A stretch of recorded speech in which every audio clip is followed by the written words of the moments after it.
November 27, 1941. 30 kilometers west of Moscow, the wind whistles across the frozen fields like a blade. Inside the cramped steel hull of a Panzer III, Oberfeldwebel Karl Fischer rubs his gloved hands together, breathing warm air into stiff fingers.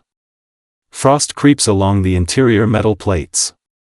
Every exhale hangs in the air like smoke. Outside, the Russian winter tightens its grip. The German column has been idling for nearly an hour along a snow-covered road near the village of Istra. Engines rumble unevenly. Some sputter. Karl leans forward toward the driver. "Start her again," he says. The driver, Gefreiter Otto Brandt, presses the ignition. The engine coughs, once, twice, then silence. Otto swears quietly. Fuel lines frozen again. Karl taps the hull in frustration. Across the field, other tanks sit motionless, their crews climbing out, opening engine hatches, hammering at frozen metal. A few months earlier, none of them would have believed this scene possible. Back in June 1941, when Operation Barbarossa began, the German army had surged east like an unstoppable storm. Panzer divisions crushed Soviet defenses across Belarus, Ukraine, and the Baltic states. Cities fell in days. Entire Soviet armies vanished inside massive encirclements. German commanders believed the war in the east would be finished before winter, but winter had arrived first. Karl pushes open the hatch and climbs onto the tank. The cold hits him instantly, -20 degrees Celsius. His breath freezes in his mustache. Across the snow-covered road, he sees the rest of Panzer Regiment 6 struggling the same way. Mechanics pour gasoline over engine blocks and ignite it, desperate to thaw frozen parts. A half-track nearby refuses to start entirely. The cold is not just uncomfortable, it is destroying machines. German lubricants thicken like glue, fuel pumps seize, batteries die overnight, even rifle bolts freeze. Karl watches a mechanic slam a wrench against an engine housing. "Verdammter Winter." The man shouts, "Cursed winter." But the worst part is not the cold, it's the silence, somewhere beyond the forest line to the east. Soviet artillery occasionally thunders. The Red Army is still there, still fighting, still attacking. Karl climbs back inside the tank. Otto looks up at him. "If they attack now," Otto says quietly, "we can't even move."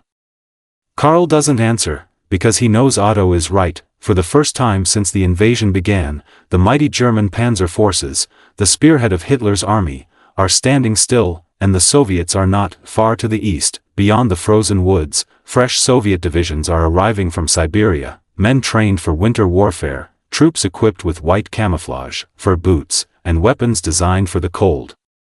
Most German soldiers do not know this yet. They only feel the cold tightening around them like a trap. Karl pulls his coat tighter. Snow begins to fall again. The driver tries the ignition once more. The engine groans, then dies. Across the front lines near Moscow, hundreds of German vehicles are experiencing the same problem. Engines that once roared across Europe are freezing solid in the Russian winter, and the Red Army is preparing something unexpected. Karl stares eastward into the gray sky. For the first time in months, the German advance has stopped, and somewhere in the distance, the rumble of Soviet tanks begins to grow louder. December 2, 1941. Near the village of Krakovo, northwest of Moscow, before dawn, the temperature drops again. Inside the frozen hull of the Panzer III, Oberfeldwebel Karl Fischer wakes to silence. The engine beneath his feet is as cold as the steel walls around him. No vibration, no warmth, just ice. Karl pushes himself upright and wipes frost from the inside of the periscope. Outside, the world is pale blue under a dim winter sky. Snow has buried the tracks made the day before. Driver Gefreiter Otto Brandt is already awake, crouched beside the ignition panel. "I tried twice," Otto mutters. "Nothing." Karl nods and opens the hatch. The cold feels worse than yesterday, -30. Even breathing hurts. Across the roadside, the once powerful column of Panzer Regiment 6 looks like a museum of frozen machines. Tank crews stand around open engine hatches, beating frozen parts with tools. Mechanics crawl beneath vehicles wrapped in blankets. Some soldiers have started small fires under engines, others pour hot water onto fuel pumps, but the results are unpredictable. 1 Panzer IV suddenly roars to life down the road, its engine screaming in protest as black smoke pours from the exhaust. The crew cheers. But another tank nearby refuses completely. Karl climbs down from the hull and joins the maintenance crew. "Any luck?" he asks. A mechanic shakes his head. The oil's frozen solid. He holds up a metal dipstick. Instead of liquid, thick black grease clings to it. German engines were built for European weather, not Siberian winter. The lubricants have turned to paste, rubber hoses crack, fuel thickens, battery power collapses in the cold. Karl looks down the road again. What he sees unsettles him even more. A column of Soviet T-34 tanks moves slowly across a distant snowfield. Their engines rumble steadily. No smoke. No stalling. No frantic mechanics, just movement. Otto climbs beside Karl and stares. How are they still running? Karl has heard rumors from captured Soviet prisoners. Their tanks use different engine oil, their diesel fuel resists freezing, and their wide tracks grip snow more easily than German designs. But rumors do not make the sight any less disturbing. The Soviet machines look alive, the German ones look dead. Suddenly, the distant thump of artillery rolls across the frozen ground. Boom, boom, boom. Snow shakes from tree branches. A moment later, the crack of machine gun fire echoes from the forest edge. Karl turns sharply. Soviet infantry. They are probing the German lines again, this time supported by armor. Inside, Karl shouts. The crew scrambles back into the tank. Otto hits the ignition again. Nothing. Karl clenches his jaw. Again. Otto tries. The engine coughs weakly. Then silence returns. Outside, the sound of Soviet engines grows louder. The ground vibrates faintly beneath the tank. Karl peers through the sight. White figures move through the trees. Soviet infantry wearing snow camouflage. Behind them, the dark silhouette of a T-34 emerges, and it is moving fast. Karl grabs the radio handset. Panzer III reporting. Engine failure. We cannot maneuver. Static fills the line. Around them, other German tanks remain frozen in place. The German Panzer Spearhead, once the terror of Europe, has become a line of immobile steel bunkers, and the Red Army knows it. Karl grips the turret controls. If we can't move, he says quietly, then we fight right here. The Soviet tanks continue advancing across the snow, and their engines keep running. December 3, 1941. Outskirts of Krakowo, northwest of Moscow, the snowfield trembles. Through the gun sight of the immobile Panzer III, Oberfeldwebel Karl Fischer watches the shape of the approaching T-34 grow larger. Its diesel engine growls steadily. No smoke. No hesitation, just movement. Inside the German tank, the air is thick with tension and frozen breath. Range? Karl asks. Gunner Unteroffizier Hans Keller presses his eye to the sight. 700 meters, closing. Karl nods. Wait. The Soviet tank moves across the white plain like a dark animal. Behind it, more silhouettes appear through the blowing snow. 2.3.4. A Soviet armored group advancing straight toward the stalled German line. Karl feels something unfamiliar tighten in his chest. Not fear, something worse, disbelief. For months, German tank crews had watched Soviet armor burn across the battlefields of Belarus, Smolensk, and Kiev. Early in the campaign, German gunners believed Soviet tanks were poorly commanded and easy targets, but winter had changed the battlefield, and now the enemy tanks were the only machines still moving. 500 meters, Hans says quietly. Karl grips the turret handle. Fire when ready. The 50mm KWK-38 gun inside the Panzer thunders. The entire hull shakes. The shell streaks across the snow and strikes the leading T-34. Clang. The Soviet tank jolts but keeps moving. Hans curses. Ricochet. The sloped armor of the T-34 has deflected the shot. Karl swears under his breath. Again. The second round fires. This time the shell strikes the turret ring. A flash of sparks bursts outward. The Soviet tank slows, then stops. A hatch opens. A crewman tumbles out and collapses into the snow. But the other Soviet tanks keep advancing. Their engines roar louder now. Across the German line, other panzers open fire from their frozen positions. Boom, boom, boom, shells cut across the icy air. Some Soviet tanks erupt into flames, but others keep moving forward relentlessly. Otto grips the useless ignition panel again. Still nothing, he mutters. Karl nods grimly. They are fighting as a stationary gun platform, not as a tank, and that changes everything. A Soviet T-34 suddenly turns toward their position. Its turret swings. Hans sees it immediately. Tank. 11 o'clock. Karl shouts, fire. The German gun fires again, the shell strikes the Soviet tank's hull but glances off the angled armor. A second later, the Soviet gun answers, the 76mm cannon fires with a deafening blast, the shell screams past the German turret and explodes behind them, showering the tank with frozen dirt and snow. Inside the Panzer, Otto flinches, they're closing too fast. Karl forces himself to stay calm, the German tanks still have one advantage, training. Hans adjusts the sight carefully, 300 meters. Karl nods slowly, take the driver's hatch. The gun fires again, this time the shot lands perfectly, the Soviet tank jerks violently, its engine sputters and dies, black smoke rises into the winter sky, Hans exhales sharply, hit. But Karl does not celebrate, because beyond the burning Soviet tank, more shapes are appearing through the snowstorm, Soviet infantry, dozens of them, moving quickly across the frozen ground, and behind them, yet another column of tanks. Karl stares through the periscope, the Soviet counterattack is far larger than expected, and the worst realization is slowly spreading through the German crews along the road. Their machines are freezing, but the Soviet army is not dead. In the bitter cold outside Moscow, the balance of the war is beginning to shift, and the engines that refuse to start may decide the battle.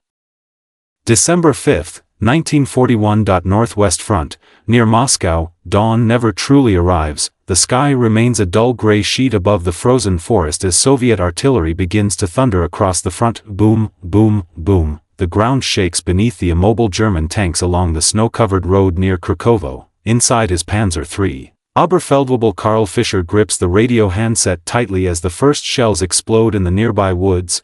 Artillery barrage, he mutters, across the radio network, voices crackle.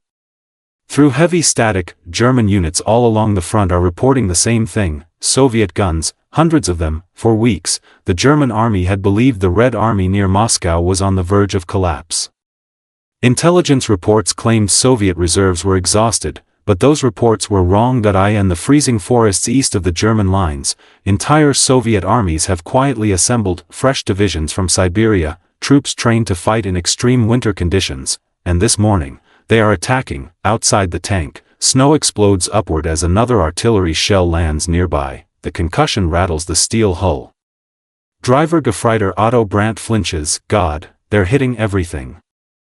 Karl peers through the periscope, the forest edge is suddenly alive with movement, white shapes emerging from the snow, Soviet infantry, dozens of them, then hundreds. They advance in wide waves, their winter camouflage blending perfectly with the frozen landscape. Many carry PPSH-41 submachine guns, their drum magazines glinting faintly, others pull sleds loaded with ammunition. Behind them, the unmistakable rumble of engines echoes through the forest, Soviet tanks, and unlike the German machines scattered along the road, these engines are running. Karl hears a distant officer shouting outside, Panzer crews, prepare to defend in place. The order confirms what everyone already knows, the German advance toward Moscow is over, now they must hold their ground. Hans Keller adjusts the gun sight again, infantry at 400 meters. Karl nods, wait until 300. The Soviet soldiers move quickly, spreading across the snowfields with surprising discipline. German machine guns suddenly open fire along the road. MG-34s chatter violently, long streams of tracer bullets cut across the white ground, several Soviet soldiers fall, but the attack does not stop. More Red Army troops surge forward from the trees. Karl watches them through the periscope and notices something else. Ski troops, entire Soviet units gliding silently across the snow, moving far faster than men. On foot, they swing wide around the German positions, searching for weak points. Otto stares nervously at the frozen dashboard. I still can't start it.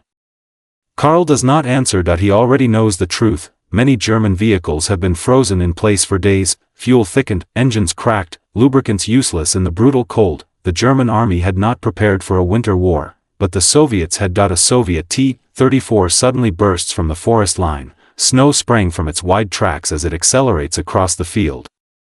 Behind it come more tanks. 5.10. Karl feels the weight of the moment settle over him. This is not a local attack. It is a full offensive. The Soviet winter counteroffensive has begun. Hans whispers quietly, range 200 meters. Karl exhales slowly, fire.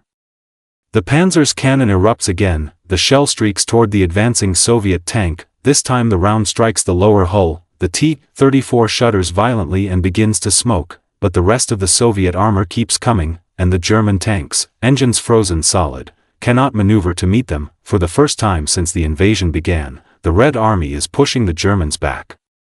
And in the frozen fields outside Moscow, the unstoppable advance of Operation Barbarossa is beginning to break.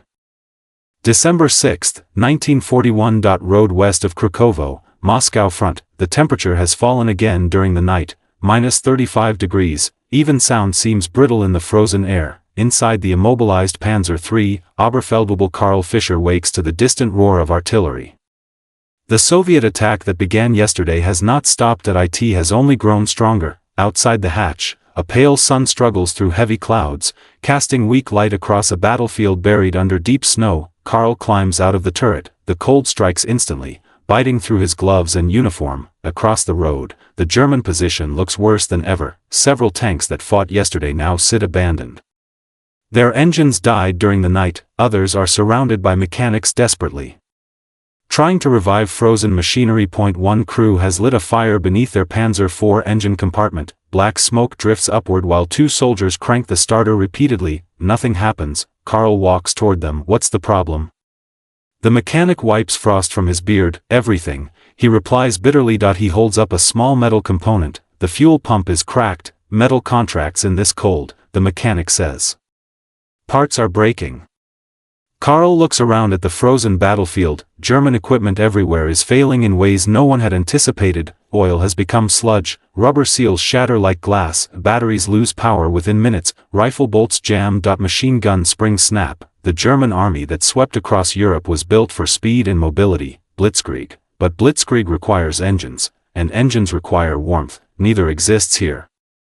Suddenly, a deep rumble echoes across the snowfields again. Karl turns toward the east. Dark shapes move across the white horizon. Soviet armor. Their diesel engines produce a low, steady growl that carries across the frozen air. Karl watches them carefully. 3 T-34 tanks advance along the tree line. Behind them, lighter BT tanks weave across the snow. Unlike German vehicles, their wide tracks bite into the deep snow instead of sinking, and their engines are still running. Otto climbs out of the Panzer beside Karl. He stares in disbelief. How do they keep moving? Karl remembers what a captured Soviet tanker told an interrogator weeks earlier. Diesel engines, the prisoner had said, better for cold. At the time, most German officers dismissed the comment. Now, the evidence is impossible to ignore. The Soviet machines were built for their climate. The German ones were not. A distant German anti-tank gun suddenly fires. Boom. The shell slams into one of the approaching Soviet tanks. The T-34 halts briefly, then keeps moving. Karl feels a slow realization settle over him. The battlefield itself has turned against them, not just the Soviet army, but the Russian winter. In the distance, Soviet infantry once again begins advancing behind their tanks, white figures spreading across the frozen fields. The Red Army is pressing forward everywhere. The radio inside Karl's tank suddenly crackles to life. A message from Divisional Command. The voice sounds strained. All units prepare for withdrawal positions. Karl stares at the radio. Withdrawal. It is a word that German soldiers on the Eastern Front have almost never heard. For 6 months, they had advanced across thousands of kilometers of Soviet territory, but now, in the frozen forests outside Moscow, the direction of movement is beginning to reverse. Otto looks at Karl. We're pulling back? Karl nods slowly. If we can get the engine running. Otto glances at the frozen machine behind them. Neither of them says the obvious truth. Some of these tanks may never move again, and the Soviet forces, their engines still running in the bitter cold, are not slowing down. December 7, 1941. Highway west of Moscow. The retreat begins slowly, too slowly. Snow blows across the road in long white sheets, covering abandoned vehicles like drifting sand. From the turret of his Panzer III, Oberfeldwebel Karl Fischer watches the column ahead inch forward through the storm. Some tanks move, many do not. Every few hundred meters, another vehicle sits motionless at the roadside. Its engine dead, its crew working desperately with tools and small fires. The road toward Volokholamsk has become a graveyard of machines. Karl speaks into the radio. Driver, try again. Below him, Gefreiter Otto Brandt presses the ignition switch. The starter groans. A harsh grinding sound fills the tank. Then, suddenly, the engine coughs, once, twice, Otto slams the panel excitedly, it's turning. Karl holds his breath, the Maybach HL-120 engine sputters violently, shaking the entire hull, black smoke bursts from the exhaust, then, slowly, the engine begins to run, weak, unstable, but alive. Inside the turret, gunner Hans Keller laughs with relief, finally. Karl exhales, keep the engine running. Do not shut it off. Across the Eastern Front, German tank crews have learned the same desperate rule: once an engine starts, never stop it, even during sleep, even during meals, because restarting it might be impossible. Karl looks down the road again. What he sees unsettles him: burning trucks, abandoned artillery pieces, frozen half-tracks, entire supply columns that could not escape the cold, and beyond them, something worse. German infantry marching on foot through deep snow, their boots wrapped in rags. Many have no winter coats. The Wehrmacht had expected victory before winter arrived. As a result, winter uniforms were never issued in time. Thousands of German soldiers now fight in summer uniforms against temperatures far below freezing. Karl watches a group of infantrymen stumble past the tanks. One soldier collapses in the snow. His comrades drag him back to his feet. Frostbite has become as deadly as Soviet bullets. Suddenly the radio crackles again: enemy tanks approaching from the east. Karl raises his binoculars. Through the blowing snow, dark shapes appear once more. Soviet armor, still advancing, still relentless. Their engines echo across the frozen road. Hans mutters quietly, they never stop. Karl feels the truth of those words settle in his mind. For months, German soldiers believed the Soviet army was finished, but now the Red Army is growing stronger every day. Fresh troops arrive from Siberia, new tanks roll from factories far beyond the reach of German bombers, and their equipment works in the cold. A Soviet T-34 suddenly crests a low ridge in the distance. Its engine roars confidently. Behind it, more tanks appear. Karl lowers the binoculars slowly. The battlefield is changing. This is no longer the rapid offensive of summer. This is a fight for survival. He turns to Otto. Move the tank forward.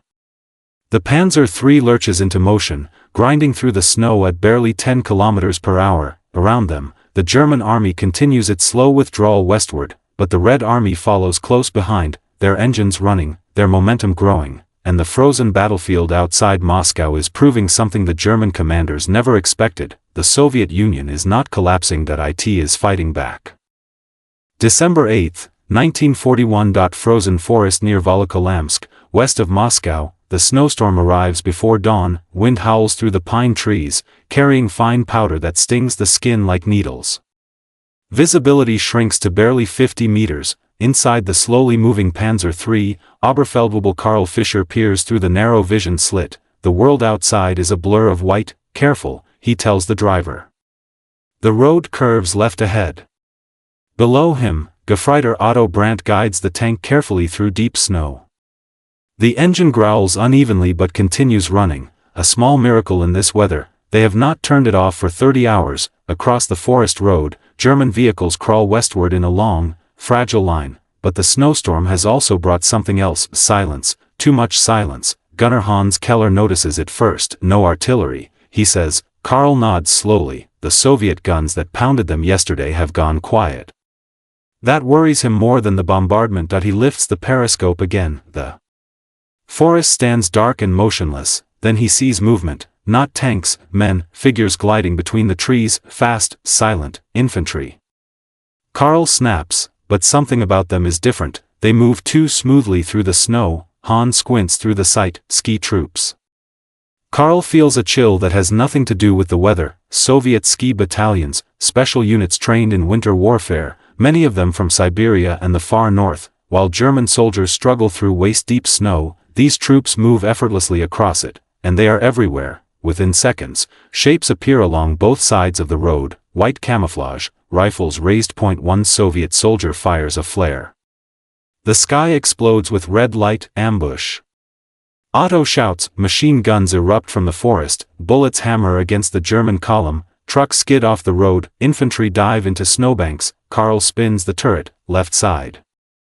Hans fires the coaxial MG-34. The machine gun rattles violently, sending a stream of bullets into the trees. Several Soviet soldiers collapse, but more appear behind them. the ski troops spread quickly, circling the stalled German convoy like wolves. Grenades begin exploding among the vehicles. A supply truck bursts into flames. German infantry scramble to form defensive positions, their breath steaming in the freezing air. Karl watches the forest carefully. The Soviet soldiers move with confidence. They know this terrain, they know this weather, and they know the German vehicles are struggling to move. Suddenly, the ground trembles faintly. Karl looks east again. Through the blowing snow, a familiar shape emerges. At-34. Then another. The Soviet tanks are following the ski troops, using them to locate weak points. Hans curses under his breath. They're hurting us.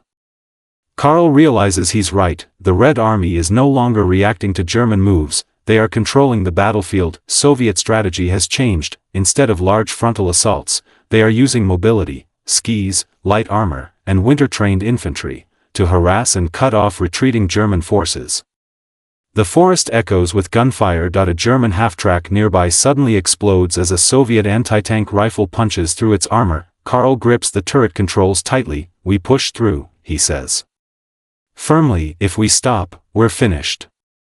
Otto increases the throttle. The Panzer III pushes forward through the snowstorm, crushing small trees as it breaks away from the ambush. Behind them, the forest erupts in chaos, gunfire, explosions, shouting in German and Russian, and through the storm, the sound that now haunts every German tanker on the Moscow front continues to echo, the steady engines of Soviet tanks, still moving, still advancing. December 10, 1941. Defensive positions near Ruza, west of Moscow. The German line is breaking. Snow falls steadily across the frozen trenches where exhausted Wehrmacht soldiers struggle to build a new defensive position. The retreat from the Moscow front has slowed, but the pressure from the Red Army has not. Inside the battered Panzer III, Oberfeldwebel Karl Fischer listens to the distant rumble of artillery once again. The Soviets have brought their guns forward. Every hour, the sound grows closer. Karl peers through the periscope. The road behind them is packed with German vehicles, some still moving, many abandoned. Supply trucks sit frozen with their hoods open. Artillery pieces lie half buried in snow. Erect Panzer IV burns quietly near the tree line, black smoke rising into the pale sky. Karl sighs. 3 days ago, this road carried the leading spearhead of the German advance toward Moscow. Now it carries the remnants of that army retreating west. Inside the tank, Gefreiter Otto Brandt keeps the engine idling. Carefully, the engine temperature gauge trembles near the danger line. We're burning too much fuel, Otto says. Karl nods. But if we shut it down, we may never start it again. That is the cruel choice facing nearly every German tank crew now. Fuel is running low, but stopping the engine could mean losing the vehicle entirely. Gunner Hans Keller adjusts the turret slowly. Movement in the trees. Karl raises his binoculars. Through the blowing snow, he sees Soviet infantry once again spreading through the forest. Their white camouflage makes them almost invisible against the frozen landscape, and behind them, dark shapes begin to appear. More T-34 tanks. Hans shakes his head quietly. They just keep coming. Karl remembers the confident briefings from months earlier. German officers had insisted the Soviet Union would collapse after losing millions of soldiers during the first months of the war. But the Red Army keeps returning. New divisions, new tanks, new attacks. Factories far beyond the Ural Mountains are producing weapons faster than German intelligence believed possible. Karl suddenly hears shouting outside. German infantry are running toward defensive positions. A lieutenant points east. Tanks. Moments later, the battlefield erupts again. German anti-tank guns fire from behind snow berms. The crack of Pak-38 cannon splits the frozen air. One Soviet tank erupts in flames, but two more drive past it. Their engines roar as they push forward through the drifting snow. Inside the Panzer, Hans steadies the sight. Range 400 meters. Karl nods. Fire.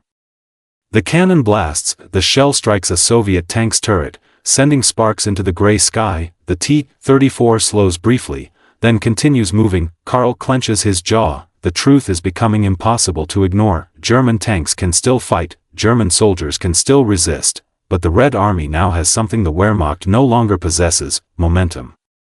The Soviet winter offensive is pushing the Germans farther from Moscow with each passing day, and the cold that once seemed like an inconvenience has become a weapon. Karl watches the battlefield carefully. Soviet infantry surge forward again behind their tanks. The German line begins to fall back step by step. For the first time since Operation Barbarossa began, the German army is fighting not to advance, but simply to survive the winter. December 15, 1941. Western approaches to Mozhaysk, west of Moscow. The front has moved, but not in the direction the German army expected. Snow blankets the shattered villages and frozen roads as remnants of several panzer divisions attempt to form a new defensive line west of Moscow. The once unstoppable advance toward the Soviet capital has ended in exhaustion. Inside the worn Panzer III, Oberfeldwebel Karl Fischer sits quietly in the commander's seat, watching gray clouds drift across the winter sky. The engine beneath him continues to idle. It has not been turned off in nearly 3 days. Every few hours, Gefreiter Otto Brandt checks the fuel gauge nervously. "We're running low," Otto says. Karl nods.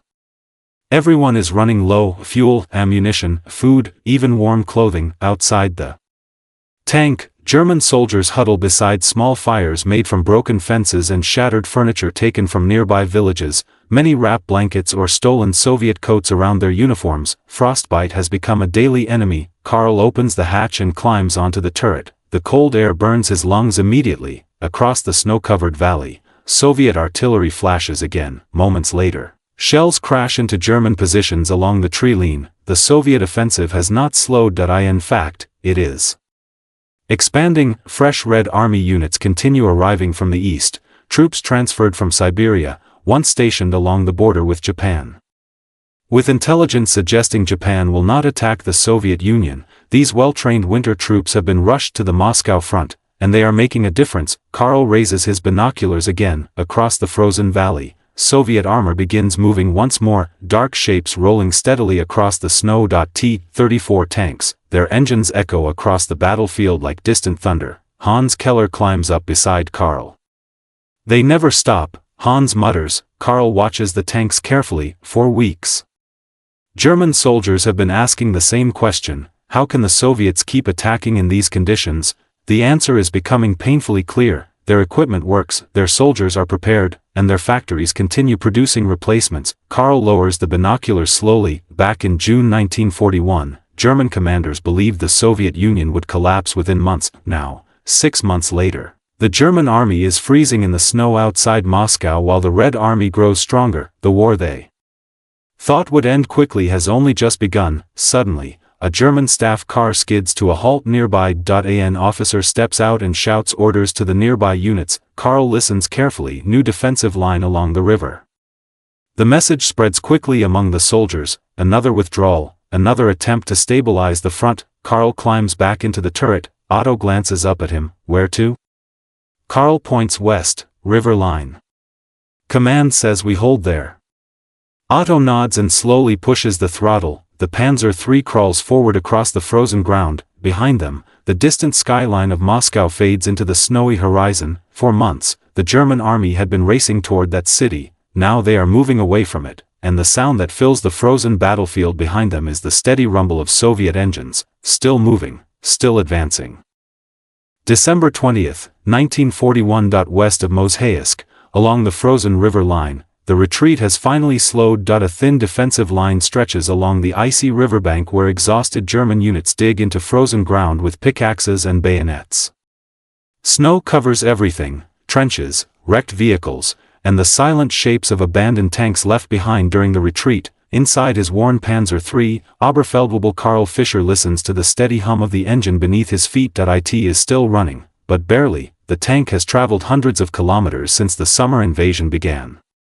Now every vibration sounds strained, every movement uncertain. Driver Gefreiter Otto Brandt taps the fuel gauge again, almost empty.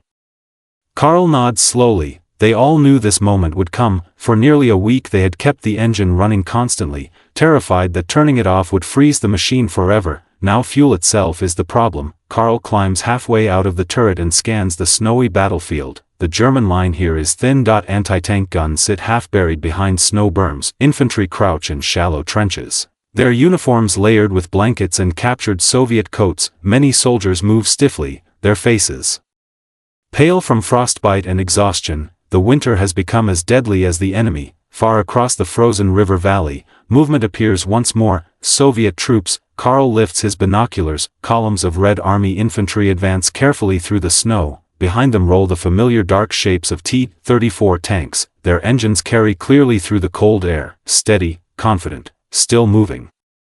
Hans Keller climbs up beside Karl and stares silently at the approaching armor. "Do you remember June?" Hans asks quietly. Karl nods that he remembers it well. June 1941. Warm air, dust rising from endless roads as German panzer columns surged eastward during Operation Barbarossa. Back then, every engine roared with confidence, every day brought new victories, entire Soviet armies were surrounded and destroyed, many German soldiers believed the war would be finished before the year ended. But now the battlefield looks very different. Frozen machines sit scattered across hundreds of kilometers behind them, thousands of vehicles abandoned to the cold, engines cracked by frost, fuel lines frozen solid. The winter outside Moscow has exposed something the German army never expected. Their machines, so powerful during the summer, were not built for this climate, and their enemy was far stronger than anyone predicted. A sudden explosion echoes across the river. German artillery fires again. The Soviet attack is beginning once more. Karl lowers his binoculars slowly. Engine off, he says quietly. Otto turns around sharply. "You're sure?" Karl nods. "There's no fuel left anyway." Otto reaches for the switch. The engine sputters once, twice, and finally falls silent. For the first time in days, the tank is completely still. Karl listens to the cold wind blowing across the frozen valley, and beneath that wind, another sound continues to grow, the rumble of Soviet engines, still running in the brutal Russian winter, still moving forward. In the weeks that follow, the German army will be pushed more than 100 kilometers away from Moscow. The Soviet winter counteroffensive of 1941 to 1942 becomes the first major strategic defeat for Germany in the war. For soldiers like Karl Fischer and thousands of other tank crews, the lesson is unforgettable. On the frozen fields outside Moscow, it was not just the Red Army that stopped the German advance. It was winter. It was preparation. And it was the moment when German engines froze, while the Soviets kept moving.